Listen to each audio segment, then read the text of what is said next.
কি বেরতন রায় বাড়ির একমাত্র ছেলে আজ আমার বদনাম গালিতে। আমার বন্ধু বিয়ের জন্য একটা মেয়ে পাচ্ছে না লীলা ভাই।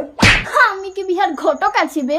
এখানে সবাই টাকা দিয়ে জবানি নিয়ে যায়। না মানে তিমিরের মা একটা বৌমা খুঁজছিল মাস তিনেকের জন্য, ভাড়া দিয়ে দেবো। বউ ভাড়া করে নিয়ে যাবি? গড়গে मेरी जान मेरी जान मेरी जान।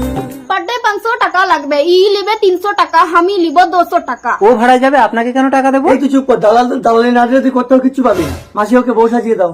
যা গড়গি ভালো করে বউ সেজে আয়। ও ঠিকঠাক অভিনয় করতে পারবে তো? মা জানতে পারলে কিন্তু মুশকিল হয়ে যাবে। আব্বে ই আগে যাত্রা দলা লড়কি ছিল বে, চল হাট। আমার একটা শর্ত আছে, কি শর্ত?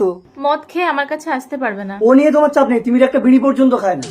তাহলে আমি রেডি। आकर नशा আরে ও তিমির বাবু, আখ ফড় ফড়কে কি দেখছিস? এত পেয়ার বেয়ার ছোড়, 3 মাস পরে মাল ফেরত দিবি, চল।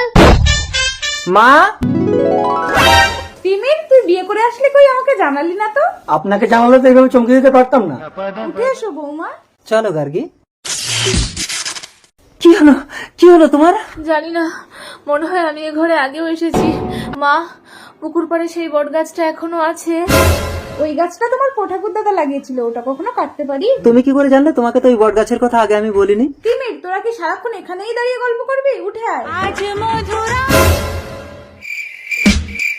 এ কি, তিমিরের সাথে আমার ছবি? কি দেখছো বৌমা? এটা তোমার ঠাকুর দাদা আর এটা তোমার ঠাকুমার ছবি। গার্গি, এই না তোমার আজকের 300 টাকা। আজকে 300 টাকা মানে? মা এটা ওর হাত খরচা। ঘরের বৌমাকে হাত খরচা? এই নাও বৌমা আলমারির চাবি, আজ থেকে ঘরের সব টাকা পয়সা তোমার। তুমি মদ খেয়ে এসেছো? বেশ করেছি, কারণ আমি চাই না তোমার সাথে শুতে। তুমি ওপারে শুবে আর আমি নিচে। दोनों की कातिल शीला।